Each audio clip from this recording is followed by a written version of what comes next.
Hello दोस्तों, स्वागत है आपका हमारे यूट्यूब चैनल में। मैं आदित्य प्रताप यादव आज विश्व इतिहास का लेक्चर 4 लेकर आया हूँ, जिसमें हम पढ़ने वाले हैं यूरोप का वाणिज्यिक विकास। चलिए दोस्तों स्टार्ट करते हैं। 1453 ईस्वी में जब कॉन्स्टेंटिनोपल का पतन हो गया तो इससे यूरोप और पूर्व के बीच व्यापार मार्ग टूट गया। इस समय यूरोप की अर्थव्यवस्था समृद्ध हो रही थी और वहाँ उच्च मांग वाले महंगे सामान प्राप्त करने के लिए इसे पूर्व में पहुँचने की आवश्यकता होती थी। मतलब क्या था कि वहाँ इतनी महंगी सामान हो गई थी, फिर वहाँ पे हमें सामान लेने के लिए बहुत पहले पहुँचना पड़ता था। समुद्री यात्राओं की वृद्धि, इसके कारण लोगों को नई भूमि और समुद्री रास्ते खोजने का प्रयास करना पड़ा। अंततः अमेरिकी भूमि की खोज 1492 में हुई थी और भारत के लिए समुद्री मार्ग 1498 में खोजा गया। उसी तरह समय बीतने के साथ साथ दुनिया के अधिकांश हिस्सों की खोज की गई। इसमें एक विश्व अर्थव्यवस्था का निर्माण हुआ था जो अमेरिका और एशिया को जोड़ता है। इससे यूरोपीय मुद्रा अर्थव्यवस्था और बैंकिंग प्रणाली का विकास हुआ। कई व्यवसायों ने चीजों का व्यापार और बिक्री करना शुरू कर दिया था। इससे वाणिज्यिक वर्ग या मध्यम वर्ग नामक लोगों के एक नए समूह का उदय हुआ। औद्योगिक क्रांति के प्रभाव क्या पड़े थे यूरोप में, चलिए आज हम ये भी देखेंगे। यूरोप के शासकों के नई भूमि और समुद्री मार्गों की खोज, मतलब यूरोप के नए मार्गों की खोज की गई थी, नई भूमि की खोज की गई थी और समुद्री मार्ग की खोज की गई थी। अधिकांश अभियानों को वित्त पोषित किया, इसलिए वे व्यापार जैसा काम करने भी लगे थे। मतलब क्या था कि वहाँ पे जो समुद्री मार्ग को खोजा गया, भूमि खोजी गई, इसलिए उन्होंने समुद्री मार्ग से व्यापार, मतलब व्यापार उस टाइप में ज़्यादा करने लगे। 17वीं शताब्दी तक आर्थिक परिवर्तन के कारण व्यापार में वृद्धि हुई थी। मतलब 17वीं शताब्दी में व्यापार की वृद्धि हुई थी। राजा या रानी इस व्यापार के प्रभारी थे, मतलब जो वहाँ का मेन शासक था राजा या रानी, उनके फैमिली के लोग। इसे ही वाणिज्यवाद कहा जाता है। दूसरे शब्दों में वाणिज्यवादी अर्थव्यवस्था के लिए एक योजना थी जो कि एक राजनीतिक लक्ष्य पर आधारित थी। वाणिज्यवाद के कुछ विचित्र विचार भी थे। एक देश मजबूत होता है अगर उसके पास दुर्लभ धातुओं के रूप में अधिक धन होता है। मतलब वह देश बहुत मजबूत होता है जिसके पास बहुत से धातु उत्पन्न किए जाते हैं, मतलब जैसे वहाँ से निकलते हैं। किसी देश की अर्थव्यवस्था को अच्छी स्थिति में माना जाता था यदि उसका व्यापार संतुलन सकारात्मक था। मतलब हम क्या कह सकते हैं कि किसी देश की अर्थव्यवस्था अच्छी तभी मानी जाती थी तब उसका व्यापार अर्थव्यवस्था सही थे। इसका मतलब यह था कि आयात की तुलना में हमेशा अधिक निर्यात होना चाहिए। मतलब क्या था कि आयात से अधिक निर्यात होना चाहिए। वाणिज्यवाद ने भी उपनिवेशवाद को बढ़ावा दिया था। उपनिवेशों का उद्देश्य कच्चे माल और बाजार उपलब्ध कराकर मातृभूमि का विकास करना था। वाणिज्यवाद अमेरिकी क्रांति तक बनी रही। मतलब क्या था कि वाणिज्यवाद ने भी अर्थव्यवस्था को, उपनिवेशवाद को ज्यादा बढ़ावा दिया था, जिससे कि क्या होता था, कच्चे माल को हम अच्छे से बाजार में उपलब्ध करा सकें। चलिए दोस्तों पुनर्जागरण देखते हैं। पुनर्जागरण सांस्कृतिक और बौद्धिक उत्कर्ष का काल था। यह 1400 के दशक में इटली में शुरू हुआ और 1700 के दशक तक पूरे यूरोप में फैल गया। मतलब क्या था कि दोस्तों ये 1400 के दशक में शुरू हुआ था और 1700 दशक में पूरे एकदम फैल गया था पूरे यूरोप में पुनर्जागरण। रेनेसां, मतलब पुनर्जागरण शब्द का पुनर्जन्म के लिए प्रयुक्त फ्रांसीसी शब्द से आया। मतलब पुनर्जागरण मतलब जो शब्द था वो फ्रांसीसी शब्द से लिया गया। यह ग्रीक और रोमन कला, साहित्य और संस्कृत की पुनर्खोज और पुनरुद्धार को संदर्भित करता है। मतलब यह ग्रीक और रोमन कला के साहित्य और संस्कृत को पुनर्खोज, मतलब दोबारा खोजने की पुनरुद्धार को संदर्भित करता है। पुनर्जागरण में हम ऐसी चीजें जिसके बहुत सारे लोग हैं, मार्टिन लूथर, पृष्ठभूमि में देखते हैं पुनर्जागरण की क्या। पुनर्जागरण मानवतावाद के विचार पर आधारित था। पुनर्जागरण जो था यह मानवतावाद के विचार पर आधारित था। इसका मतलब देवत्व के बजाय मानवता पर ध्यान देना था। यह धर्म से दूर था तथा और प्रकृति के अध्ययन की ओर एक बदलाव के रूप में दिखा। ये देवत्व मतलब ये उसे अध्ययन से दूर था, अध्ययन की ओर एक बदलाव के रूप में था, धर्म से दूर था। मानवतावाद एक बड़ा कारण था जिसके कारण यूरोपीय छात्र ग्रीक और रोमन क्लासिक्स में रुचि लेने लगे। यह ईसाइयों की दुनिया में देखने के तरीके से बहुत अलग था, जिसमें मनुष्य के एक पापी के रूप में देखा जाता था जिसे ईश्वर की कृपा की आवश्यकता होगी। पुनर्जागरण के दौरान व्याकरण, भाषण, लेखन इतिहास और नैतिक सिद्धांत जैसे मानविकी विषयों पर अधिकाधिक ध्यान दिया गया था। चर्च ने विद्वानों के विचार को सबसे अधिक महत्व दिया। मतलब जो चर्च था विद्वानों के विचार को सबसे अधिक महत्व दिए, जिसने दावा किया कि समझ ध्यान से आती है। मतलब क्या था कि चर्च ने विद्वानों के विचार को अधिक महत्व दिया, जिसका कारण था कि पुनर्जागरण लोगों के प्रकृति और दुनिया देखने के लिए एक अलग नजरिया प्रदान किया। पुनर्जागरण कहता है कि आप अवलोकन, मार्गदर्शन और अनुसंधान के माध्यम से जागरूकता के बारे में सीख सकते हैं। पुनर्जागरण का कहना है कि आप अवलोकन, मार्गदर्शन, अनुसंधान के माध्यम से आप कुछ नई चीजों को सीख सकते हैं। इस वजह से वैज्ञानिक नए विचारों को प्रस्तुत करते हैं, इस वजह से वैज्ञानिक नए विचारों को प्रस्तुत करने में सक्षम थे। इसलिए कोपरनिकस, गैलीलियो, कोपलर और न्यूटन जैसे विशेषज्ञ अपने समय के सर्वश्रेष्ठ विद्वानों के रूप में जाने गए। पुनर्जागरण के दौरान लोगों के इतिहास के प्रति मानवतावादी दृष्टिकोण था। मतलब क्या था कि दोस्तों, पुनर्जागरण के दौरान लोगों के इतिहास में प्रति मानवतावादी दृष्टिकोण था। सैकड़ों वर्षों से अंधकार के बाद मानवतावादियों ने सोचा कि सच्ची सभ्यता को वापस ला रहे हैं। उन्होंने सोचा कि जब रोमन साम्राज्य का पतन हुआ तब अंधकार युग शुरू हो गया था। प्रिंटिंग प्रेस क्या कहती है दोस्तों? जब 15वीं शताब्दी के पूर्वार्ध के प्रिंटिंग प्रेस का आविष्कार हुआ तो इसके ज्ञान और विचारों के प्रसार की मदद मिली थी। हालांकि इसका उन गरीब लोगों पर कम प्रभाव पड़ा जो पढ़ लिख नहीं सकते थे। प्रिंटिंग प्रेस का प्रभाव जो गरीब थे, पढ़ नहीं सकते थे, लिख नहीं सकते, मतलब एक हिसाब से हम कह सकते हैं अनपढ़, उन पे ज्यादा प्रभाव पड़ा था। व्यावसायिक गतिविधियों के कारण व्यापारिक वर्ग नामक एक नई सामाजिक वर्ग की उदय हुआ, जिसे बाद में मध्य वर्ग के रूप में जाना जाने लगा। इस नए वर्ग के उदय के साथ जीवन को देखने की एक नजरिया आया सामने। एक तरह से सोचने का यह तरीका पुनर्जागरण या जागरूकता कहलाई। यूरोप में विचारों का प्रवाह, एशियाई विचारों और प्रौद्योगिकी जैसा छपाई, जिसका आविष्कार चीन में हुआ था, की मदद के बिना यूरोप इतने उच्च स्तर पर शैक्षणिक विकास तक नहीं पहुंच पाया।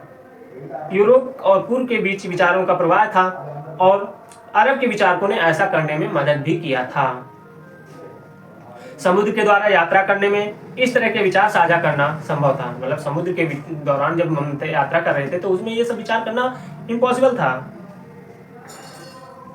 इस बीच प्रिंटिंग प्रेस के विचारों प्रसार को आसान बना दिया। मतलब प्रिंटिंग प्रेस जो था वो इन सब विचारों को मतलब फैलाने में आसान बना दिया उस टाइम तक। महत्वपूर्ण पुनर्जागरण विचारक, पुनर्जागरण के दौरान कई महत्वपूर्ण वैज्ञानिक और विचारक हुए और प्रत्येक के पास बौद्धिक और सामाजिक प्रगति करने के अपने विचार और तरीके थे। पुनर्जागरण के दौरान कुछ सबसे महत्वपूर्ण विचारक थे। मैकियावेली एक इतालवी राजनैतिक वैज्ञानिक और लेखक थे जो अपनी पुस्तक द प्रिंस के लिए सबसे ज्यादा जाने जाते हैं, फेमस हुए थे उसी द प्रिंस के लिए। मैकियावेली ने इस पुस्तक में कहा कि स्वामी को अपनी शक्ति बनाए रखने के लिए झूठ और हत्या सहित किसी भी माध्यम का उपयोग करने के लिए तैयार रहना चाहिए। फ्रांसेस्को पेट्रार्क एक इतालवी कवि और शिक्षक थे जिन्हें अक्सर मानवतावाद का जनक कहा जाता है। पेट्रार्क जो थे वो इन्हें क्या कहा जाता है दोस्तों? मानवतावाद का जनक कहा जाता है। वह पुराने ग्रीक और रोमन लेखक में रुचि रखते थे और सोचते थे कि व्यक्तिवाद और शिक्षा महत्वपूर्ण है। मिशेल डी मोंटेन एक फ्रांसीसी दार्शनिक और लेखक थे जो अपने लेख के लिए सबसे ज्यादा जाने जाते थे। मतलब क्या था, मिशेल डी मोंटेन जो थे ये फ्रांसीसी दार्शनिक और लेखक थे जो अपनी लेख के लिए सबसे ज्यादा जाने जाते थे। उन्होंने सोचा कि स्वयं को जानना और स्वयं को देखना। मतलब क्या था दोस्तों? मिशेल डी मोंटेन ये कहते थे, इनका सोचना था कि स्वयं को जानना और स्वयं को देखना महत्वपूर्ण है, और उन्होंने अन्य बातों के साथ विश्वास, राजनीति और मानवीय स्थिति के बारे में लिखा। रेने डेस्कार्टेस एक फ्रांसीसी वैज्ञानिक और दार्शनिक थे। बहुत से लोग उन्हें आधुनिक दर्शन का संस्थापक मानते हैं। बहुत से लोग उन्हें आधुनिक दर्शन के संस्थापक माने जाते हैं। रेने डेस्कार्टेस उन्हें कोगिटो एर्गो सम कहने के लिए जाना जाता है, जिसका अर्थ है मैं सोचता हूँ अतः मैं हूँ। मतलब क्या था कि उन्हें कोडिगो एर्गो सम कहने में जो वो कहते हैं, जिसका अर्थ होता है मैं सोचता हूँ और अंत मैं हूँ, मतलब मैं सोचता भी हूँ और अंत मैं ही हूँ। यह विचार उनके सबसे महत्वपूर्ण विचारों में से एक है। थॉमस मोर तो आप सब जानते होंगे, एक अंग्रेजी दार्शनिक और राजनीतिज्ञ थे जो अपनी पुस्तक यूटोपिया के लिए जाने जाते हैं। इस पुस्तक में तर्क और निष्पक्षता पर आधारित एक आदर्श समाज के बारे में अधिक लिखा जाता है। मतलब क्या था, इस पुस्तक में जो यूटोपिया इनकी वो पुस्तक थी, इनमें निष्पक्षता पर आधारित और आदर्श समाज के बारे में अधिक लिखा जाता है। फ्रांसीसी बेकन एक अंग्रेजी दार्शनिक और राजनीतिज्ञ थे।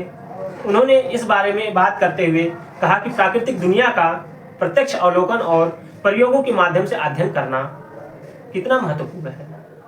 ये पुनर्जागरण के कई महत्वपूर्ण दार्शनिकों और विचारकों में से कुछ उदाहरण हैं। उनके विचारों और योगदान का पश्चिमी विचार और संस्कृति के विकास पर महत्वपूर्ण प्रभाव पड़ा और आधुनिक दुनिया को आकार देने में मदद मिली थी। चलिए देखते हैं दोस्तों, धर्म सुधार कैसे हुआ था, किसने करवाया था और क्या हुआ था। धर्म सुधार भी 16वीं के दशक में हुआ था। इसे प्रोटेस्टेंट धर्म सुधार और कैथोलिक धर्म सुधार का विभाजित किया जा सकता है। मतलब क्या है कि धर्म सुधार जो 1600 ईस्वी में हुआ था, इसके प्रोटेस्टेंट धर्म सुधार और कैथोलिक धर्म सुधार को विभाजित भी किया जा सकता है। कैथोलिक चर्च के खिलाफ धर्म सुधार एक मजबूत कैथोलिक चर्च ने क्या किया, कैसे चीजों को संचालित किया, इसके खिलाफ एक आंदोलन था। मतलब धर्म सुधार जो था, मजबूत कैथोलिक चर्च ने क्या किया था उसके खिलाफ, मतलब इन लोगों में आपस में विवाद हुआ और ये कैसे अलग चीजों में संचालित किया, मतलब कैसे प्रवाहित किया इसको, इसके खिलाफ एक आंदोलन था जिसे हम धर्म सुधार कहते हैं, कैथोलिक चर्च कहते हैं। इससे प्रोटेस्टेंटवाद का विकास हुआ और इसके जवाब में प्रोटेस्टेंटवाद के नेताओं ने यूरोप के विभिन्न हिस्सों में चर्चों का निर्माण शुरू किया।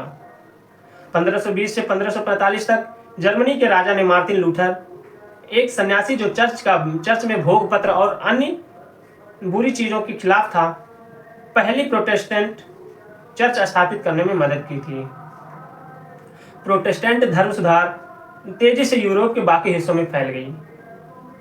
यह इस तरह था, भारतीय पुनर्जागरण के दौरान स्थानीय भाषाओं ने संस्कृत को प्रस्थापित भी किया था। स्थानीय भाषाओं के प्रयोग ने लोगों को अपने देश के प्रति अधिक जागरूक भी बनाया। इसलिए पुनर्जागरण और धर्म सुधार को यूरोप राष्ट्रवाद की शुरुआत के रूप में देखा जा सकता है। लोग सोचने लगे कि तर्क धर्म से अधिक महत्वपूर्ण है। 16वीं दशक में तक यूरोप के आधे का हिस्सा अपना प्रोटेस्टेंट चर्च था। धर्म सुधार क्यों हुआ था दोस्तों, चलिए देखते हैं। धर्म के पहलू, धार्मिक भ्रष्टाचार ने चर्चा प्रणाली की वैधता का एक बड़ा प्रश्न चिन्ह लगाया, क्वेश्चन मार्क लगाया। लेकिन आंतरिक सुधार पहले ही शुरू हो चुका था, इसलिए यह कोई बड़ी बात नहीं थी। कि यही कारण है कि धार्मिक कारणों की तुलना में आर्थिक और राजनीतिक कारक अधिक महत्वपूर्ण थे। आर्थिक कारक, रोमन कैथोलिक चर्च नहीं चाहता था कि लोग पैसा उधार दें। मतलब जो तो आर्थिक कारण जो था धर्म सुधार का, ये रोमन कैथोलिक चर्च नहीं चाहता था कि लोग पैसा उधार दें, जो व्यापारी वर्ग के लिए बुरा था, जो उस समय उसके सबसे शक्तिशाली समूह था। मतलब व्यापारी जो संगठन था उस समय सबसे अधिक आर्थिक स्थिति में अच्छा था, इसलिए उन्होंने चर्च का हिस्सा बनना बंद कर दिया। देश में सबसे अच्छी भूमि चर्च के पास थी, मतलब देश में सबसे अच्छी भूमि चर्च के पास थी और सरदारों ने सोचा कि इस जमीन को प्राप्त कर लेने से उन्हें अमीर बनने में मदद मिलेगी। मतलब जो था कि देश में अच्छी भूमि जो थी वो चर्च के पास थी, जो सरदारों ने सोचा कि अगर हम इसको कब्जा कर लें, इसको हम ले लें, तो हमें अमीर बनने में मदद मिलेगी। इसलिए नेता ने प्रोटेस्टेंट कारण का समर्थन किया। राष्ट्रवाद का उदय भी एक कारक था। रोम को वह कर मिला जो चर्च को मिला करता था। अन्य देशों के लोगों ने इसे अपने देश से पैसे नुकसान के एक तरीके के रूप में देखा। मतलब और देश जो थे वो क्या कर रहे, सोच रहे थे कि ये मेरा पैसा नुकसान जा रहा है।